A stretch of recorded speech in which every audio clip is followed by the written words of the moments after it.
Pues buenos días, soy Jorge León del colectivo Acción Rizoma. En esta ocasión estamos con Amador Fernández Sabater, al que le agradecemos mucho su participación y su disposición a hablar con nosotros este tiempo. Está aquí a propósito del nuevo libro que acaba de publicar, que se titula Gobernar y Habitar, y es una recopilación de escritos, artículos entre 2012, 2019, 2020 prácticamente. Entonces, lo primero que te quería comentar es que justo has cogido el título de Gobernar y Habitar porque entiendo que es un horizonte común de todos estos textos, a versar muchos de ellos de la evolución del 15M, que lo seguiste de cerca. Por ejemplo, sueles vincular con gobernar cuestiones como poder político, poder instituido, forma partido, vanguardia, y por la parte del habitar, que serían las nuevas formas de hacer política del 15M, potencia, constituyente, movimientos sociales, retaguardia. Entonces sí que planteas que hay que dejar de pensar según un pensamiento antagonista e intentar buscar otras formas. Y yo te quería preguntar por un antagonismo muy especial que no termina de quedar claro si tenemos que insistir en él o también diluirlo, que es el antagonismo, muy marxista, entre capital y trabajo. Porque, claro, si prescindimos de este antagonismo, al final, ¿cómo resistimos la explotación capitalista y todo este discurso marxista? ¿O se puede mantener un antagonismo capital-trabajo que no sea la línea revolucionaria fuerte? Bueno, bueno, nada, yo primero encantado de estar con vosotros para hacer esta conversación, que la verdad es una alegría, digamos, como que el libro produzca nuevas conversaciones, nuevas relaciones, nuevas amistades. Y bueno, es verdad que de alguna manera pues yo me encuentro estas dos miradas, que son la del habitar y la del gobernar, y que me parece como que articulan un poco algo que está pasando como por debajo de cada texto, entonces que podría ser propuesto en el título como una especie de hilo, de alguna manera invisible, ¿no? Y que yo propongo al lector, ¿no? El habitar es una mirada, digamos, que intenta subrayar que la importancia de que las ideas nos pasen por el cuerpo y por la experiencia, ¿no? Y el gobernar, digamos, sería más bien cuando intentamos atrapar un proceso, atrapar algo que está pasando a partir de una idea previa, con la cual tenemos una relación casi más de repetición con ella que de pasar por el cuerpo, ser verificada por nuestro cuerpo, por la experiencia, ¿no? Entonces serían, digamos, me parece que gobernar y habitar son dos relaciones entre cuerpo e idea. Entonces, de alguna manera, mi propuesta es cada movimiento debe producir sus propias imágenes.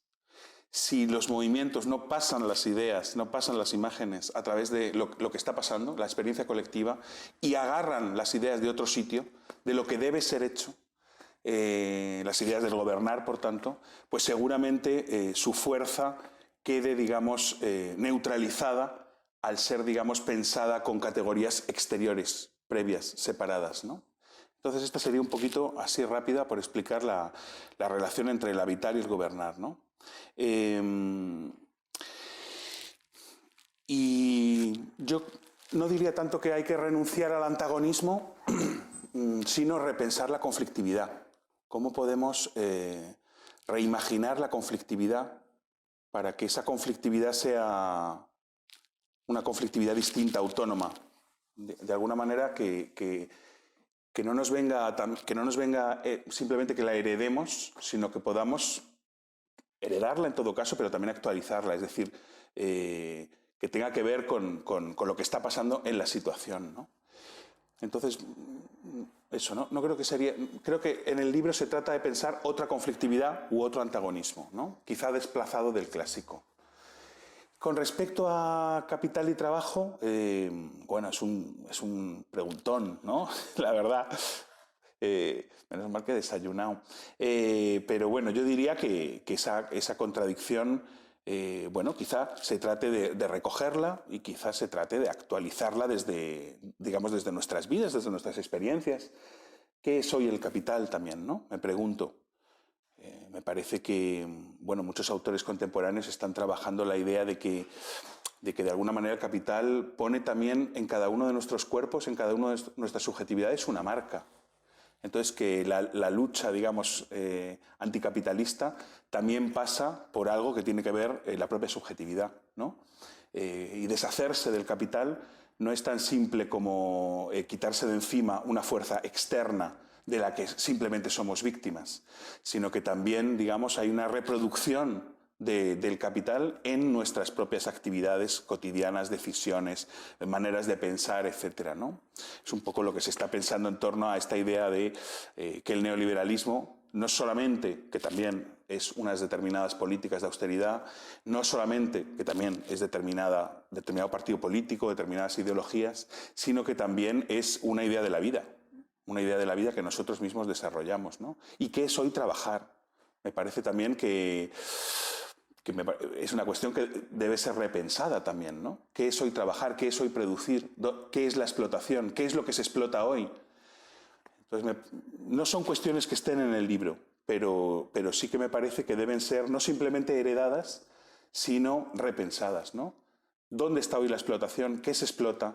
¿Hasta dónde llega la explotación? Que ya no es solamente de un tiempo abstracto de trabajo, sino también de una implicación afectiva en el mundo, y cómo poder, digamos, y qué significa hoy resistir desde el trabajo, o rechazar el trabajo, o liberarse del trabajo explotado. Me parece que es, digamos que yo no desestimaría recoger esa cuestión, pero sí que intentaría pasarla por el cuerpo, para que no nos gobierne, sino que la podamos habitar. Para que no simplemente estamos repitiendo una cosa del pasado que debe ser hecha o que es importante porque en otro momento fue considerada así, sino que la estemos pasando por el cuerpo y por nuestras experiencias para poder ser actualizada y vivida en primera persona, ¿no? Ajá. Has mencionado que hay que repensar el conflicto y es una de las partes que más me ha interesado, me ha sugerido el libro, la entrevista, conversación que tienes con Juan Gutiérrez y esta separación tajante que haces entre fuerza y violencia. Incides mucho en tus análisis del 15M de que fue un movimiento no violento, que no es lo mismo que simplemente pacifista, y no hubiera caído en ella, pero justo el otro día estaba leyendo a Croce para preparar algunas clases y me di cuenta que hacía exactamente la misma diferencia entre fuerza y violencia, él, por supuesto, desde su perspectiva más liberal, progresista, etc.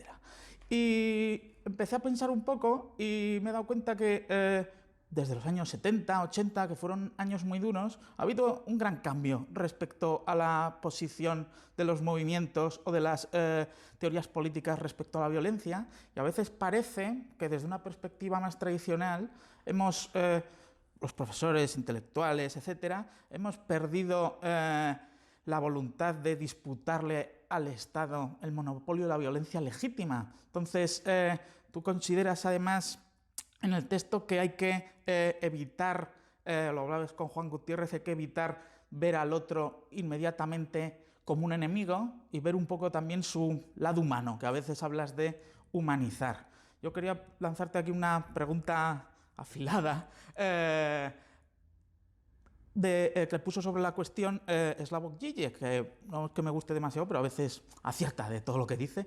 Y era respecto al ver el lado humano de las cosas. Y él decía que en muchas ocasiones, sobre todo en política, supone la cuestión más radical y absolutamente ideológica, porque en su postura no hay que olvidarse de qué posición estructural, sociosimbólica, etcétera, ocupa cada persona, porque él ponía el ejemplo de un enfrentamiento bélico entre fuerzas palestinas e israelíes, creo, comentando una película. Y decía, claro, si te fijas exclusivamente en el lado humano de las cosas, aquí no se entiende nada. Entonces, no sé si quieres reelaborar un poco esta idea de eliminar el antagonismo amigo-enemigo y cómo entiendes repensar al otro como desde el lado humano. Bueno, a ver, se me ocurren un montón de cosas al respecto, la verdad. Con respecto a esta cuestión de israelíes y palestinos, hay en el libro, en el capítulo, digamos, sobre la necesidad de repensar la figura del enemigo, hay una entrevista a un líder palestino Ali Abu Abad de la desobediencia civil, ¿no? Bueno, es toda una vida de estas que en la entrevista, la verdad, yo no sabía articular las preguntas porque era muy conmovedor todo su testimonio, ¿no? Alguien que es detenido a los 20 años en la primera intifada, creo, la primera o la segunda, no sé, pierde a su hermano en un checkpoint, le disparan a la cabeza a la policía israelí, pasa un montón de tiempo en la cárcel, su madre también está en la cárcel y en determinado momento a los años les permiten un vis a vis. Y en ese vis a vis cuenta, digamos, que bueno, están rodeados por policía israelí, ¿no? Y que es tan emocionante el encuentro entre los dos después de años sin verse y después de todo lo que ha sucedido a la familia y al país, que los policías israelíes lloran, ¿no? Entonces él dice que es la primera vez que ve al enemigo llorar. Entonces que, bueno, él empieza a hacer como una elaboración distinta de cómo la lucha puede tener otra eficacia, ¿no? Entonces, bueno, esas lágrimas del policía israelí, yo creo que desde una política tradicional, y me parece que sí sé que está mucho ahí, pues es una cosa, un humanismo, ¿no? Un humanismo así como esas lágrimas y qué, pero sí, toda la violencia sigue, toda la violencia de la que ellos son cómplices sigue, ¿no? Pero bueno, la pregunta es si, aparte, digamos, de las consideraciones históricas estructurales que hay que mantener, no se puede, digamos, también repensar otra relación con ese enemigo. Es decir, que esta distinción que hace Juan a mí me parece muy interesante. En la entrevista él dice, está lo enemigo y el enemigo. Lo enemigo es una lógica, una estructura, pero el otro no se agota en ser, digamos, una pieza de una lógica o una estructura. Podemos hacer alianza con otra parte del otro, digamos, ¿no? Una parte humana. Es decir, lo humano sería aquí una complejidad que no se agota en la estructura, que no se agota en una lógica, sino que hay siempre una capacidad de cambio, un claroscuro, un cierto misterio y algo que puede haber en común entre el otro y tú, ¿no? Entonces, bueno, Ali Abu Abad, aparte de ser ahora un líder de la desobediencia civil, que él considera que es más eficaz que, digamos, el enfrentamiento Hamás-Israel, ¿no? Hamás-ejército israelí. ¿Por qué? Porque él dice, al enemigo no se le puede combatir con sus mismas armas, porque él siempre tiene más armas que tú. Nosotros tenemos que tener armas distintas, ¿no? Las armas del débil, la fuerza del débil. La fuerza del débil pasa por activar otro tipo de armas que no son las de, digamos, la producción de miedo. Entonces, ahí me parece que es muy potente lo que dice y yo lo pienso porque me parece que somos débiles comparados, digamos, al poder y su capacidad de destrucción y de fuerza bruta. Pero no solo eso, sino que Ali Abu Abad funda con otros una asociación increíble que se llama Foro de Familias, que reúne familias palestinas e israelíes afectadas por el conflicto, es decir, que han perdido a alguien y que trabajan juntas, digamos, para desdibujar la imagen del enemigo. Porque todas las políticas de poder se basan en una construcción de enemigo. Entonces, el desdibujamiento de la figura del enemigo arrebata la base de justificación a todas las estrategias de poder. Es decir, que lo que en principio se puede ver como un humanismo, unas lágrimas, esto no me dice nada, me parece que tiene una fuerza subversiva tremenda, porque lo que hace es deconstruir la figura del enemigo en la que se basan todos los poderes de este mundo. Imaginemos, no sé, por ejemplo, que hubiera habido un foro de familias en el conflicto vasco entre familias, digamos, que por el lado, digamos, abertzale y por el lado, digamos, español, ¿no? No sé, bueno, en los dos lados del conflicto, así un poco simplificando, hubieran dicho, no instrumentalicéis nuestro dolor, no habléis en nombre de las víctimas.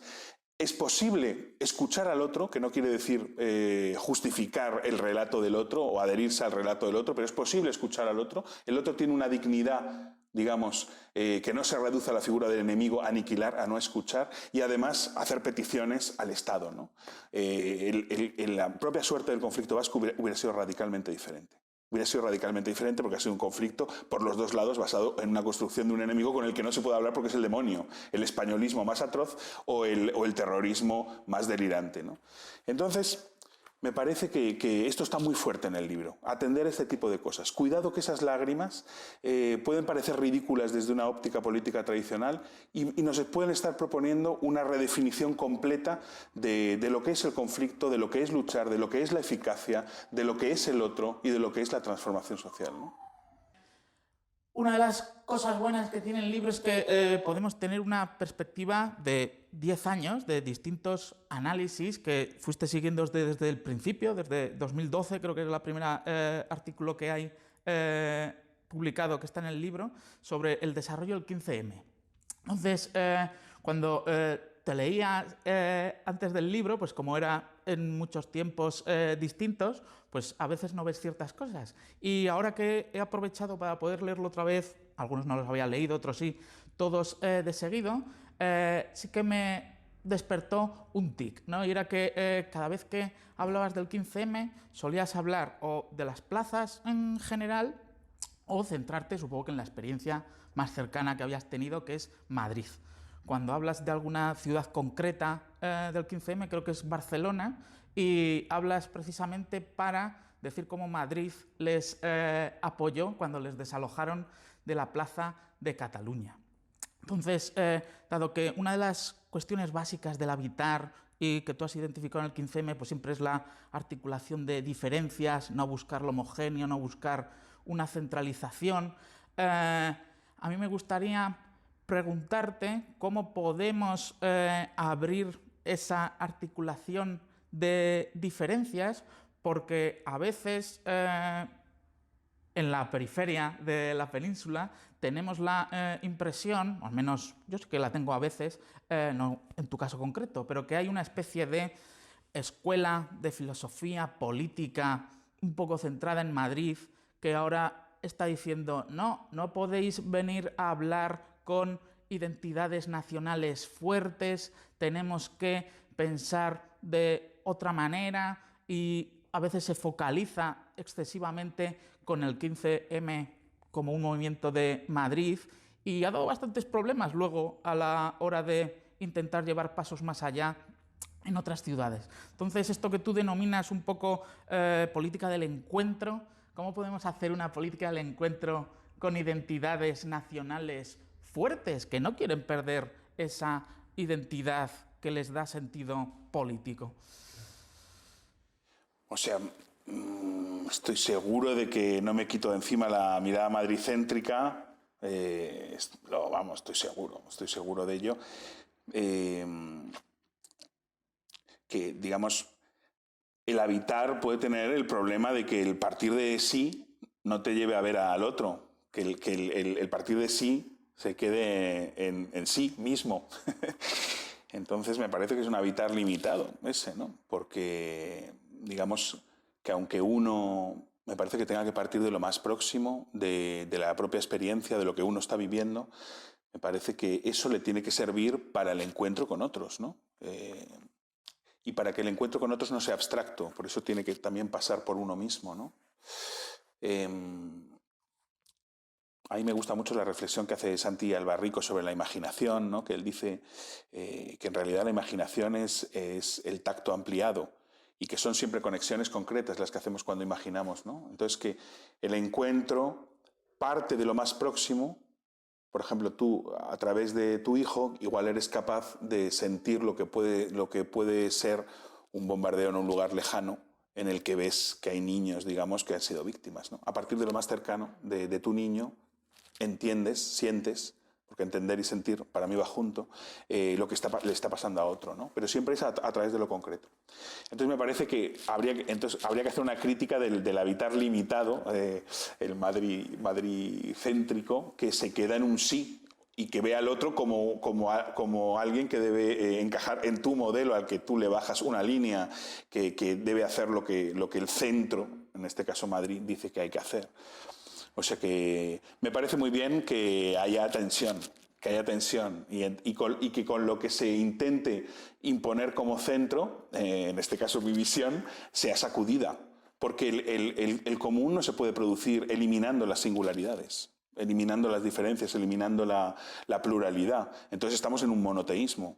de alguna manera, que subordina la pluralidad a una figura central única y que es el modelo, ¿no? En todo caso, me parece que lo que intento pensar en ese texto de la política del encuentro es que debe haber encuentro con una alteridad y el propio nosotros, digamos, emancipador, es un encuentro con una alteridad, porque no todos estamos situados en el mismo lugar en el capitalismo, por ejemplo, mujeres, negros, proletarios, de aquí, de allá, precarios, ¿no? Hay un hojaldramiento, digamos, de la explotación. Entonces, es necesario el encuentro, es necesario salir de uno mismo, es necesario ir hacia el otro, es necesario el encuentro con el otro, pero ese encuentro tiene que haber una tensión.